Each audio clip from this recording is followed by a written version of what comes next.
The tea's worthless now. I've dug up every last plant and thrown it out. Buddies, don't follow my mistake. Don't plant tea. I'll say it again. It's not worth a thing. Look at this. All gone. Nothing left. Can't find workers. Prices keep falling. Tell me, what's the point of planting it anymore? This year, China's tea industry is experiencing an unprecedented wave of closures. Tea prices have collapsed, forcing many tea shops and factories to shut down, while numerous tea fields lie abandoned. Industry insiders say oversupply and long delays in payment recovery have pushed many tea companies into debt, bringing the cash flow and leading to widespread bankruptcies. Looking at this year's tea trade, it really feels like the end. It's 1 p.m, Beijing time, and look, so many bags are still sitting here unsold. Hundreds of them. All local tea from Songyang. The fragrance is good, the craftsmanship solid. But even such good tea hasn't sold. What kind of market is this? My heavens, what's happening? Do you know how hard it is to sell tea now? As a small-scale tea distributor, I feel it deeply. This year has been so much tougher than before. Don't be fooled by those live streams that look like business is booming. It's just the picture they want you to see. The real story, only sellers know. E-commerce costs have shot up, spending's down, and everywhere you look, tea is piling up unsold. Farmers and factories are being dragged into brutal retail competition. It's only the start of 2025, and all I wish is that our tea friends' businesses can recover soon. When they thrive, we can make a living too. Several tea merchants reveal that the Mid-Autumn Festival, usually the peak season for tea sales, has been unusually quiet this year. Tea markets across the country are sluggish, with even premium gift box teas struggling to sell. Tea merchants in Heng County, Guangxi, China's largest jasmine tea production base, say the crisis is especially severe. Heng County accounts for about 70% of the country's jasmine flower output. Last year, jasmine tea sold for around 40 yuan per half kilo, prompting many farmers to expand production. But this year, oversupply has sent prices tumbling to just 10 yuan per pound, forcing many factories to close. Ms. Huang, a tea merchant from Heng County, said Heng County's jasmine tea is the most famous, yet its prices is now the lowest nationwide. Most of their sales are on credit. Dealers only make payments after selling the tea, as some haven't settled accounts for 3 or 5 years. If the tea doesn't sell, they get nothing. Many factories and farmers can't recover payments or repay loans and have ended up blacklisted by banks. In Yunnan, the pu'er tea market has also been hit hard. Once viewed as a financial investment, this fermented tea is now being sold off on a massive scale, with prices down more than 80% from their peak. Sales of mid and low-end teas are also weak, and some autumn harvests have been left unpicked. Mr. Wang, a tea merchant from Yunnan, said pu'er tea is in oversupply, inventory pressure is huge, and the market is deteriorating. Prices have fallen by half compared with last year. Many merchants holding too much stock can't hold on anymore. Everyone is losing money. It's not just pu'er tea, the whole tea industry is being reshuffled. 千万别做茶厂。 Don't rush to open a tea factory. It looks like easy money, but most owners are paying wages with loans just to survive. I'm telling you, 90% of factories are barely hanging on this year. That's not exaggeration, that's fact. Back when the market was good, earning hundreds of thousands or even millions a year wasn't hard, but no one could keep it.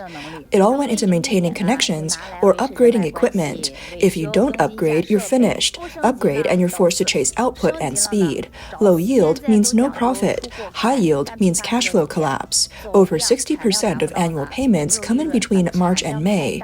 Raw materials make up 40 to 60% of total costs, and farmers demand cash on the spot. Spring tea is manageable, but autumn tea? You might not get paid for half a year. Pu'er tea and white tea can at least age and gain value, but green tea? If it doesn't sell, it just rots. After 1 year, it's old tea, and even at rock-bottom prices, no one wants it. And if a middleman delays payment, you could wait for years. This year's tea business is the hardest in history. Fellow tea folks, have you gotten your payments yet? It's not only the Mid-Autumn Festival that's been quiet, even the usual off-season has become extremely difficult.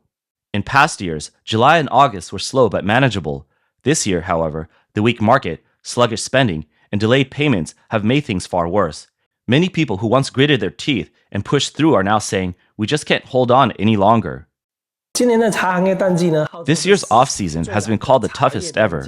Normally, July and August are quiet, too hot for tea, spring tea sales taper off, and mid-autumn is still far away, so people don't feel like buying. But this year's worse. The sluggish economy, fierce market competition, blocked exports, and tariff troubles have hit the already weak tea market even harder. Cash is tight, inventories piling up, and price wars are ruthless, pushing farmers and companies to the edge. And with an extra leap month of lunar June this year, mid-autumn's delayed to October, so the peak sales season's been pushed back almost 2 months. That means a much longer dry spell for businesses burning through cash, orders, and manpower. Insiders are calling it a survival test for the tea industry. Chinese tea vlogger Mei Li Talks Tea, who has millions of followers, said this has been the toughest year yet for the tea industry. First, the strictest anti-alcohol regulation in the country has dealt a heavy blow to tea sales. This year, many regions introduced or reinforced restrictions on alcohol consumption. In May, the Chinese government amended its regulations on promoting frugality and opposing waste in party and government organizations, stipulating that no high-end dishes, cigarettes, or alcohol may be provided at official meals. This rule is more than a formality. It signals a comprehensive tightening of official and business dining. Local governments launched special inspections targeting unauthorized banquets and gift-giving, sharply reducing demand in government and business settings. Restaurants, hotels, and banquet venues all reported steep declines in customers, with media describing the industry as crying out in hardship. Mei Li Talks Tea explained that many assumed tea sales would surge once alcohol was restricted, but the reality is more complex. In China's traditional consumption culture, tobacco, alcohol, and tea are closely linked, often appearing together in social and business settings. With alcohol restricted, those occasions have also shrunk, leaving the tea market colder than ever. Second, it's the high-end teas that took the hardest hit, while affordable teas are holding steady. The crackdown mainly affected premium and gift teas, those costing tens of thousands of yuan per half kilo. Their sales have plunged and inventories piled up, leaving many merchants unable to sell. Meanwhile, affordable everyday teas have held up well. As tea shifts from being a status symbol back to an everyday beverage, true tea enthusiasts continue to enjoy it. For most consumers, a good tea around 100 yuan per pound is reasonably priced and enjoyable, a small comfort they're not ready to give up, even during economic uncertainty. In short, tea is returning to its essence. Accessible, quality brews are now in higher demand. Third, this year actually turned into a golden window for tea buyers. For those who truly know and love tea, now is the perfect time to find bargains. With heavy inventory pressure and tight cash flow, many tea factories and merchants are cutting prices to raise funds. As a result, teas that once sold at high prices have been slashed in half, offering exceptional value. For consumers, this downturn has created an unexpected golden opportunity to enjoy quality tea at a fraction of the usual cost. From Guangxi to Yunnan, China's tea industry is undergoing a structural crisis. The once booming tea economy has entered a deep winter. Many Yunnan tea farmers also lament that traditional handcraft tea making is becoming increasingly unsustainable. Mr. Chen, a farmer, explained that pure handcrafted high mountain tea must sell for at least 100 yuan per pound to be profitable, and tea from century-old trees costs even more. But live stream sellers are flooding the market with cheap tea, disrupting prices. Small independent farmers like Mr. Chen, who make and sell their own tea, simply can't compete with those focusing on packaging and marketing. Tea merchants in Heng County further reveal that as factories continue to close, many tea plantations have been abandoned, and farmers are switching to other crops. The tea picking season for Anji white tea is almost over, and it breaks my heart to say this. Our village has dug up nearly every tea tree. In our village alone, nearly 230 acres were uprooted. All the Anji white tea, golden leaf, and milk white varieties gone, replaced by grain fields. Many farmers say they had no choice. One farmer explained that there are two main reasons. The first is extreme weather. This spring was unusually cold, delaying tea sprouting and harvesting. By the time temperatures rose, fresh leaf prices had dropped, making harvesting unprofitable once labor, processing, and transport were counted. Many gave up picking altogether, leaving tea fields untended. The second is policy adjustments. This year, local governments, responding to the national call for food security, encouraged farmers to replace low-yield tea fields with grain crops. As a result, many Anji white tea fields have been cleared for rice or other grains. Farmers say it's painful and frustrating. Some of those tea trees have been cultivated for 7 or 8 years and were just beginning to yield steadily before being uprooted. Another farmer from Hangzhou lamented after a full year of work, he might only earn 20,000 yuan, equivalent to about $2,800, because tea sales have stalled completely. Planting tea gets harder every year, and it feels hopeless. Farmers keep saying, there's no money in the tea industry anymore. Some even lose money. After an entire season of work, you might make 20,000 yuan, less than a regular job. Those without sales channels or clients can't even sell their tea leaves. They just watch them rot. A few lucky ones with good connections might earn 300,000 or 400,000 a year, but for most, it's just a dream. Small farmers like us, no brand, no buyers, no wholesalers, work all year and still can't cover wages. People are saying, if someone offered me 20,000, I'd hand over my tea field right now. Looking at the tea trees, the leaves, the factory, and my family sweating under the sun, it's heartbreaking. After all these years, this is the first time I've thought maybe it's easier to just find another job. Tea farmers in the Wuyi Mountains also grieve that even with good skills, it's hard to survive when the market is this bad. This year's market in Wuyi Mountains has pushed farmers to the edge. Tea's not selling, buyers are gone, and even the companies that used to collect tea are scaling back. Production's up, demand's down, and tons of tea are just sitting in warehouses. Profits are tiny now, 10 or 20 yuan per half kilo for ordinary tea, maybe 50 or 60 for the better kind. But if it doesn't sell, that's hundreds of thousands in losses.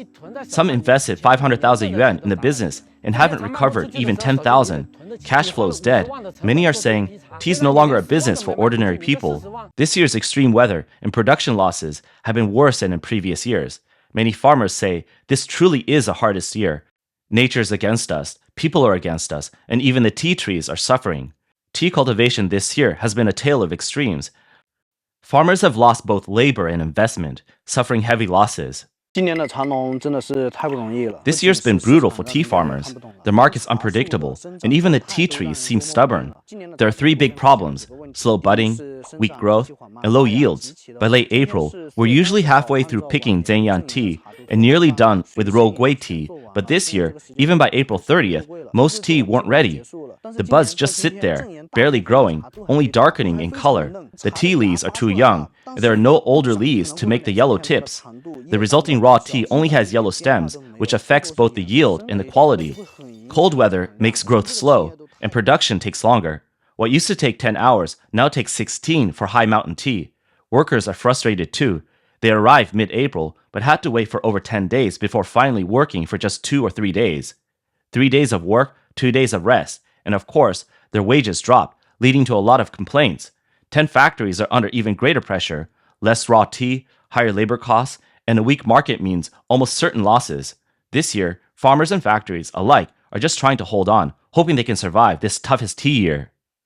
After surviving what's being called the hardest tea year, 2025, what lies ahead for the industry? Many experts gave a sobering answer: it may only get tougher. They predict that in the coming years, the tea industry will face major consolidation and restructuring. Strong brands may survive, but small and mid-sized producers reliant on credit and bulk sales could be eliminated. People keep saying many tea companies won't survive this year, but no business collapses overnight. It's only when creditors come knocking that you realize the money's long gone. A lot of factories didn't even start production this year. Why? Because last year's tea is still stacked up unsold. Inventory's full, payments are overdue, and producing more only means losing more. Some have scaled down, some merged, others shut completely. Many are already past the red line in debt. Don't think this industry is lucrative. Small and mid-sized brands relying on raw material purchases barely make 10% profit. Many owe more than half a year's turnover. Imagine a company making 10 million a year with $1 million in profit, but owing 5 or even 10 million. That's the reality. It would take 10 years of no dividends and no interest just to repay. But sales are falling, losses are growing, and the so-called busy season never came. In the past, sales would surge 200% before Chinese New Year. This year, they've dropped by more than 30%. The peak season's here, but the customers aren't. If things don't turn around after mid-autumn, we could see a chain reaction, suppliers chasing debts, cash flow cut off, factories collapsing one after another. By November, a wave of tea sellers will go under, and after the new year, even more will follow. The tea trade always slumps from May to August, but we used to grit our teeth through it, counting on the peak sales season in September and October and the year-end gifting rush. In the past, slow sales didn't matter. We could still make up for it in the peak season, maybe even spend the summer with our families, but this year's different. The season might come, but the buyers might not. And when that happens, cash flow breaks, businesses collapse, tea sells at rock bottom prices, and some owners will just vanish overnight. It's already starting.